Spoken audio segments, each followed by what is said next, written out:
My name is Olivia Carter, and I was 29 when I learned that kindness does not mean accepting disrespect. I had been married to my husband, Nathan, for 3 years. He was hard-working, loving, and always knew how to make me smile after a difficult day. But there was one person I could never seem to please: his mother, Margaret. From the first day I met her, I could tell she didn't like me. "You're very pretty," Margaret said while looking at my simple dress. Then she added with a small smile, "Nathan could have married someone with a better sense of style." I laughed nervously, hoping she was joking. She wasn't. Still, I tried to earn her respect. I brought flowers on her birthday, called her every Sunday, and visited whenever she needed help. I never asked Nathan to choose between us. Then one cold Monday morning, Nathan came home with worried eyes. "Mom isn't feeling well," he said. "The doctor wants her to rest for a few weeks." I immediately asked, "Is she okay?" "She'll be fine. But I have to travel for work, and she shouldn't stay alone." He gently took my hand. "Olivia, could you stay with her for a couple of weeks?" I knew exactly what he was asking. I smiled. "Of course. She's your mother." The next morning, I packed a suitcase and went to Margaret's house. She looked at my bags. "How long?" "2 or 3 weeks." She sighed. "Well, let's see if you can actually be useful." I ignored the comment. That first day, I cleaned the kitchen, washed clothes, prepared her medicine, and cooked dinner. After one bite, Margaret frowned. "The chicken is dry." "I'm sorry. I can make something else." "No. I've lost my appetite." I swallowed my disappointment and cleared the table. The next morning, she woke me before 6. "Olivia, where is my breakfast?" I quickly got dressed and went downstairs. Margaret handed me a long list: groceries, laundry, bathroom cleaning, and my medicine. I looked at the list. "Okay, I'll take care of it." And I did. For the next several days, my life became a cycle of cooking, cleaning, shopping, and taking care of Margaret. But nothing was ever good enough. "You missed a spot. The coffee isn't right. Why did you take so long at the store? You should have remembered that." Every criticism hurt, but I kept quiet. At night, Nathan called. "How's Mom?" "She's doing better," I said. "And how are you?" "I'm fine." It was a lie. My back hurt. My hands were dry from cleaning, and I barely had time to sit down. But I didn't tell him. I loved Nathan, and I didn't want him to think I hated his mother. Then one evening, Margaret handed me another pile of clothes. It was almost 10 o'clock. "Can I finish these tomorrow?" I asked. She looked at me coldly. "Tomorrow? You're not working. You have plenty of time." I stared at the clothes in my hands. Then Margaret said something that finally broke my patience. "Remember, Olivia, you should be grateful Nathan married you." I slowly looked up. "Why do you keep saying things like that?" She crossed her arms. "Because you need to remember your place." "My place? You're my son's wife. Taking care of the family is your responsibility." I took a deep breath. "I came here because you were sick. I wanted to help you. But I'm exhausted. Everyone gets tired. I need some rest. You can rest when your work is finished. Something inside me finally snapped.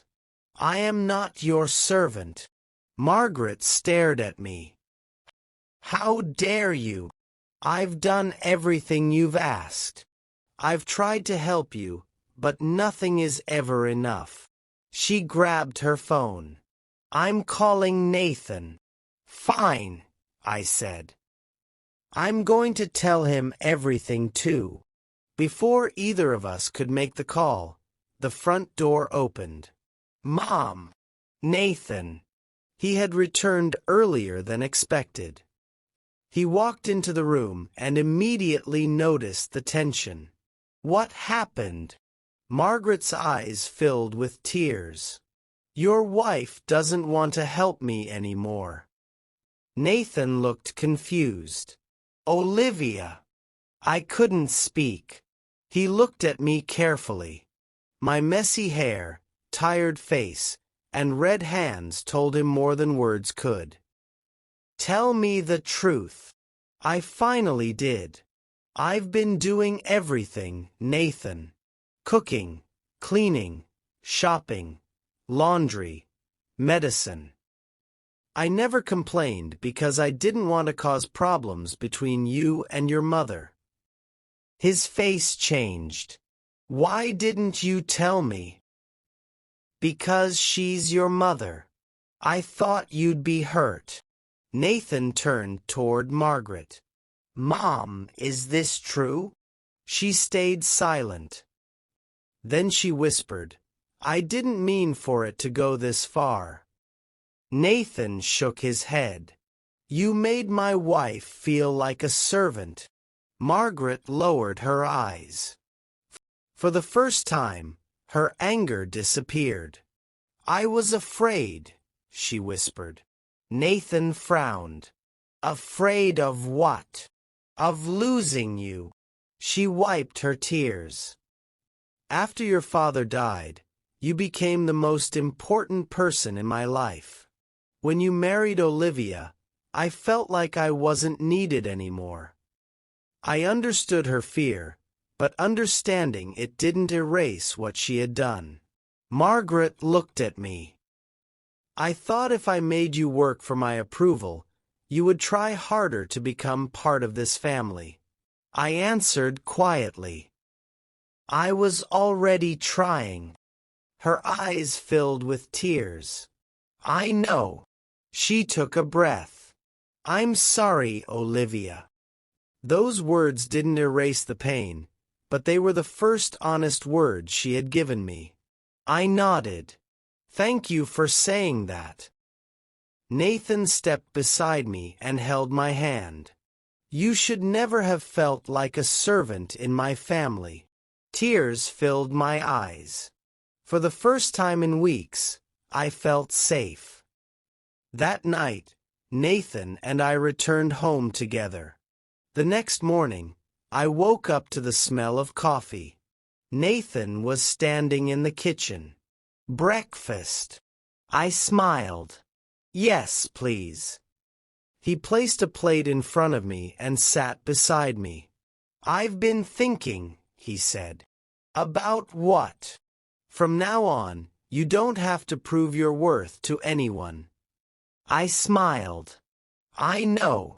A few weeks later, Margaret came to our house. She carried a small box. I brought something for you, she said. Inside was an old family photograph. It showed Nathan as a little boy standing beside his parents. I want you to have this, Margaret said. I looked at her. Why? She smiled sadly. Because you're part of this family. I felt tears fill my eyes. Margaret opened her arms. I hugged her. It wasn't a perfect moment. The past hadn't disappeared, and trust would take time. But it was a beginning. That experience taught me something I will never forget. Being kind does not mean accepting disrespect. You can love someone and still set boundaries. You can forgive someone without pretending their actions never hurt you. And you should never destroy yourself just to prove that you belong. I once believed being a good daughter-in-law meant saying yes to everything. Now I know better. A family should never have a servant.